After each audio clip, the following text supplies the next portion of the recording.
Baik, Assalamualaikum warahmatullahi wabarakatuh. Perkenalkan nama saya Gazi Azizi dengan NIM 243640006.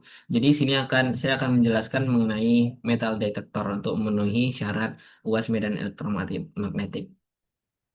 Yang pertama, problemnya yaitu yang pertama adalah apa itu metal detektor? Kedua, prinsip fisika apa saja yang digunakan dalam teknologi metal detektor? Yang ketiga, bagaimana cara kerja metal detektor berdasarkan konsep induksi elektromagnetik? Yang keempat, faktor apa saja yang mempengaruhi kinerja dan sensitivitas metal detektor? Maka dari itu kita masuk ke materi pertama. Yang pertama, apa itu metal detektor? Metal detektor itu adalah sebuah alat yang dapat digunakan untuk mendeteksi keberadaan logam yang ada di atas ataupun di bawah permukaan tanah dalam jarak tertentu. Se- Sesuai gambar pada samping ini contohnya. Lanjut, prinsip fisika apa yang eh, pada metal detektor? Yang pertama ada hukum Faraday, ada eddy current, terus kapasitansi dan induktansi. Selanjutnya saya akan menjelaskan prinsip fisika ini. Yang pertama adalah hukum Faraday. Apa itu hukum Faraday? Hukum Faraday itu adalah hukum yang menjelaskan tentang hubungan antara jumlah listrik yang digunakan dengan massa zat yang dihasilkan, baik di katode maupun anode, pada proses elektrolisis. Rumusnya adalah E sama dengan min N delta delta theta per delta dt. Pada hukum Faraday, dia mengatakan bahwa gigal induksi yang dihasilkan pada suatu rangkaian sebanding dengan laju perubahan flux magnetik yang melaluinya. Terdapat pada gambar di samping, ketika magnet tidak diberikan gerakan di dalam kumparan, tidak ada arus yang bekerja di dalam kumparan tersebut, terkecuali ketika magnet dimaju mundurkan pada gambar satu dan gambar kedua. Ketika dimasukkan, maka terjadi perubahan flux dan terciptalah arus pada kumparan tersebut.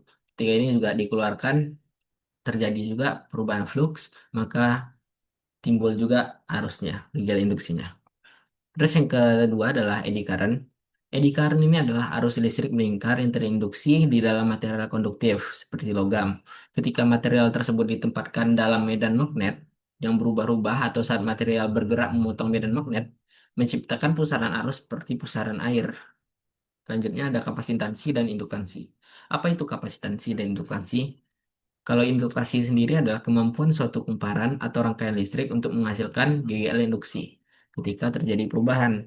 Dan kapasitansi adalah kemampuan suatu komponen, biasa kapasitor, untuk menyimpan muatan listrik ketika terdapat perbedaan tegangan antara dua plat konduktor yang dipisahkan oleh bahan isolator atau dielektrik. Selanjutnya, induktansi. Apa aja faktor-faktor yang mempengaruhi induktansi ini? Yang pertama ada jumlah lilitan kumparan. Semakin banyak lilitan, maka induktansinya pun semakin besar.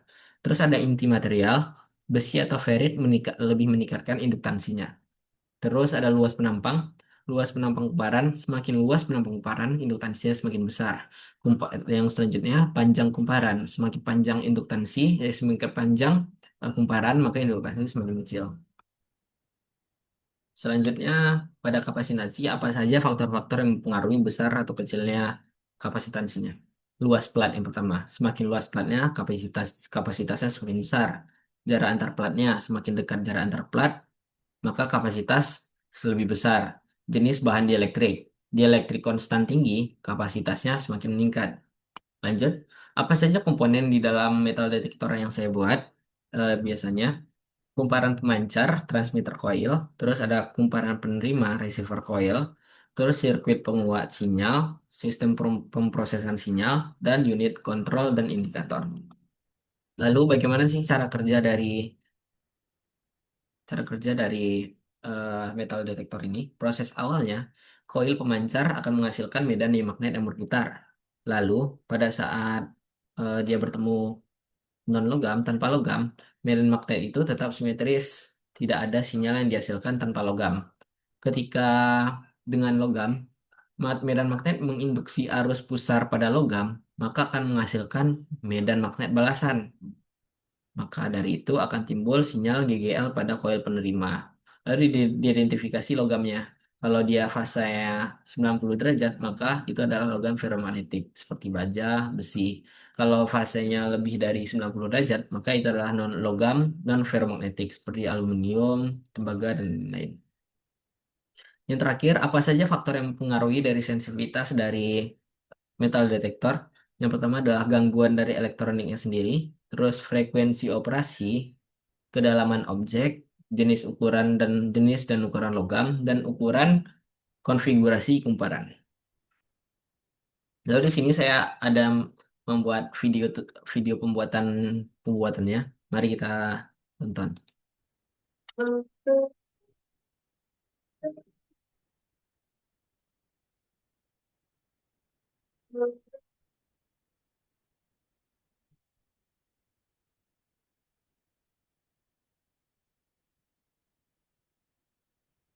Jadi di sini alat yang kita butuhkan antara lain adalah buzzer 5 volt, resistor 2200 atau 220, transistor BD139, transistor C945, terus ada kapasitor 47 nano, lalu ada kapasitor 104 buah dan resistor variabel. Lalu ada kabel jumper, dudukan baterai, dan baterai. Maka dari itu, mari kita mulai proses pembuatan metal detektor yang ingin kita buat. Yang pertama, timah kaki kiri transistor BD139 pada kaki kapasitor 104. Sebelumnya, saya izin mempercepat videonya karena videonya ini berdurasi 10 menit, tidak cukup dengan penyimpanan laptop saya. Jadi saya akan mempercepatnya di bagian tengah.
Kapasitor 104 nano dikaitkan kepada satu kaki di resistor variabel 104.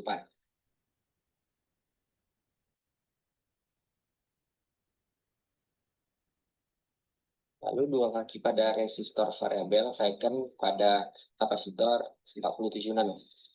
Lalu kaitkan resistor 2200 kepada kapasitor 47 dan transistor. Dan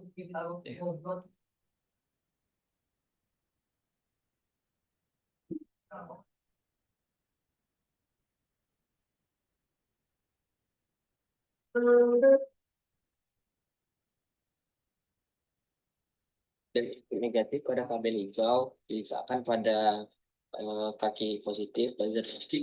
Lalu pada kabel kuning kita jumper antara kapasitor 47 nano dengan kapasitor 104 nano.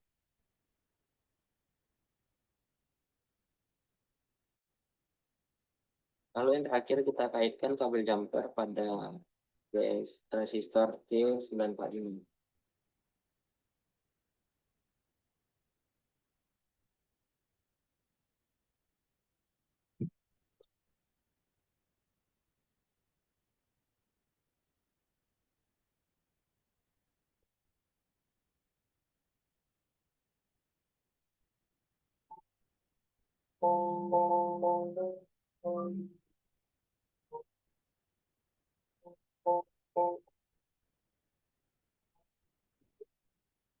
Setelah itu kita lilitkan kabel tembaga yang pertama sebanyak 22 lilitan, yang kedua sebanyak 22 lilitan juga.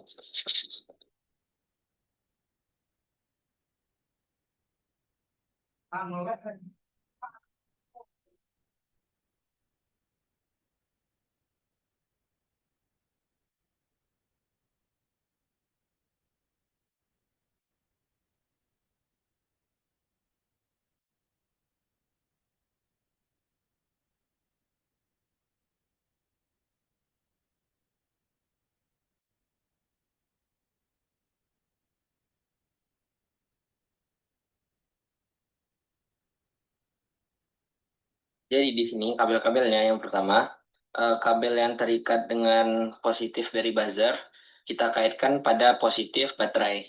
Terus ini input negatifnya kita kaitkan pada kapak transistor BD139.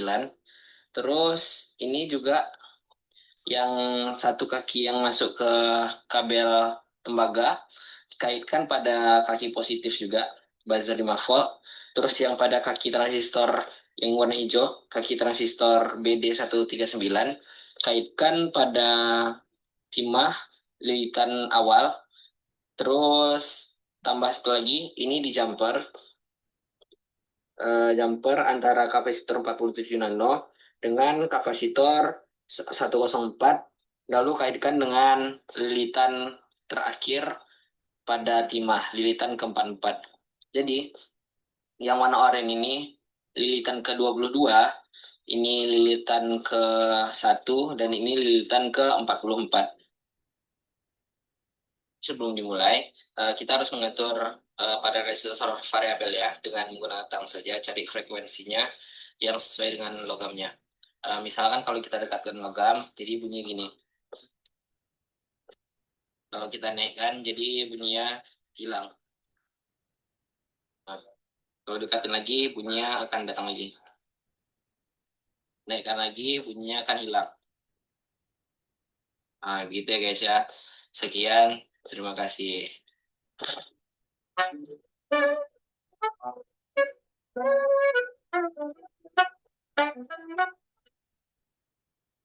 Mungkin sekian presentasinya dapat saya sampaikan.